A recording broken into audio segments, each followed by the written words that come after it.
ஏற்ற இறக்கத்துடன் காணப்பட்ட தங்கம் இன்று திடீரென விலை குறைந்தது.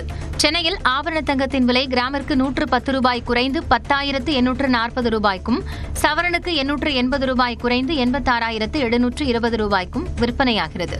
அதேபோல் வெள்ளியும் கிராமிற்கு 3 ரூபாய் குறைந்து 161 ரூபாய்க்கும், 1 கிலோ கட்டி வெள்ளி 3,000 ரூபாய் குறைந்து 1,61,000 ரூபாய்க்கும் விற்பனையாகிறது.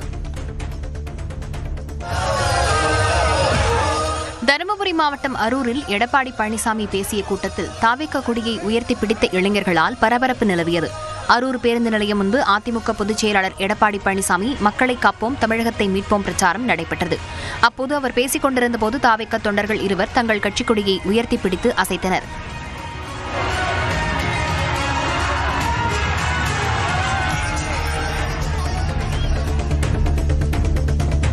ஈரோடு மாவட்டம் பர்கூர் மலைப்பாதையில் சென்ற லாரியில் தீ விபத்து ஏற்பட்டதால் அதில் ஏற்றி வரப்பட்ட 35 டன் சர்க்கரை பாகாகி சாலையில் வழிந்தோடியது.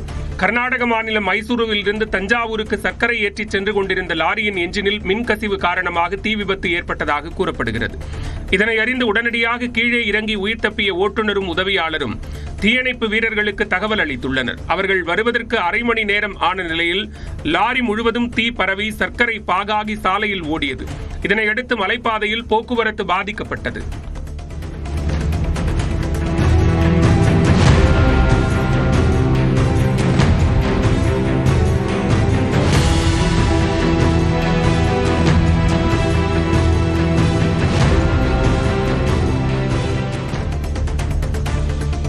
நவராத்திரியை முன்னிட்டு கிருஷ்ணகிரியில் 16 கோயில் சப்பரங்கள் வீதி உலா விமரிசையாக நடைபெற்றது. பழையப்பேட்டை மாரியம்மன், கிருஷ்ணர், கவீஸ்வரர், சோமேஸ்வரர் என 16 கோயில்களிலிருந்து மின் விளக்குகள், வண்ண மலர்களால் அலங்கரிக்கப்பட்ட சப்பரங்களின் வீதி உலா விமரிசையாக நடந்தது.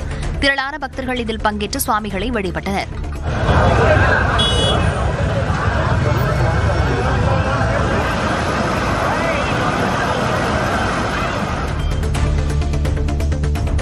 செங்கல்பட்டு மாவட்டம் திருப்போரூர் அருகே பட்டப்பகலில் இளைஞர்கள் பட்டாக்கத்தியுடன் தகராறில் ஈடுபட்ட வீடியோ காட்சி வெளியாகியுள்ளது.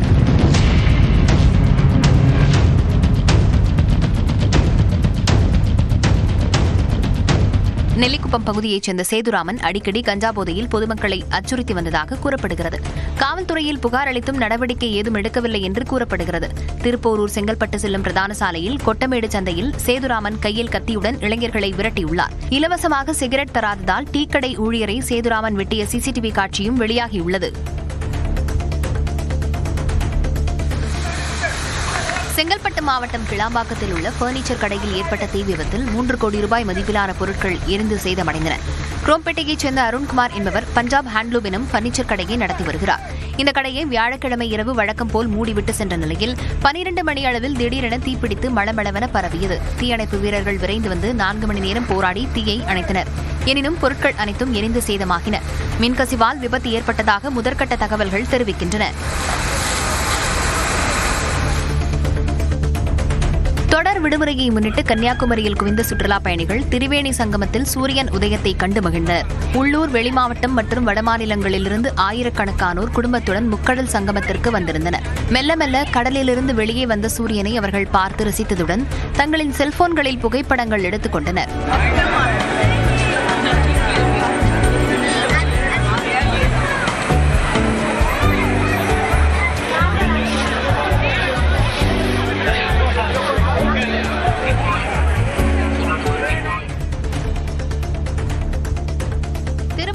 விஜய் பிரச்சாரத்தின் போது இளைஞரிடம் 1,50,000 ரூபாய் வழிப்பறி செய்ததாக சகோதரர்கள் கைது செய்யப்பட்டனர். கடந்த வாரம் பிரச்சாரத்திற்கு வந்த தாவேகா தலைவர் விஜயை பார்க்க சென்ற தனியார் மருத்துவமனை ஊழியரிடம் பணம் வழிப்பறி செய்யப்பட்டது.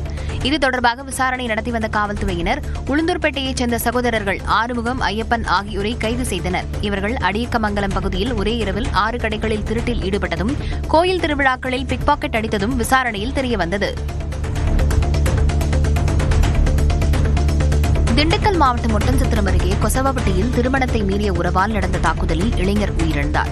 செந்தமிழ்ச்செல்வன் என்பவரின் மனைவிக்கும் அவரது வீட்டின் அருகே வசிக்கும் ஸ்டாலின் என்பவருக்கும் திருமணத்தை மீறிய உறவு இருந்ததாக கூறப்படுகிறது. இதையறிந்த செந்தமிழ்ச்செல்வன் பலமுறை கண்டித்தும் உறவு நீடித்ததாக தெரிகிறது. தனது நண்பர்கள், உறவினர்களுடன் ஸ்டாலினின் வீட்டிற்குள் புகுந்த செந்தமிழ்ச்செல்வன் அவரை வெட்டி கொலை செய்ததாக கூறப்படுகிறது. மேலும் தடுக்க வந்த அவரது தந்தை பெரியசாமி, தம்பி வெங்கடேஷ் ஆகியோரும் வெட்டுக்காயமடைந்தனர். இந்த விவகாரத்தில் இதுவரை 5 பேர் கைது செய்யப்பட்டுள்ளனர்.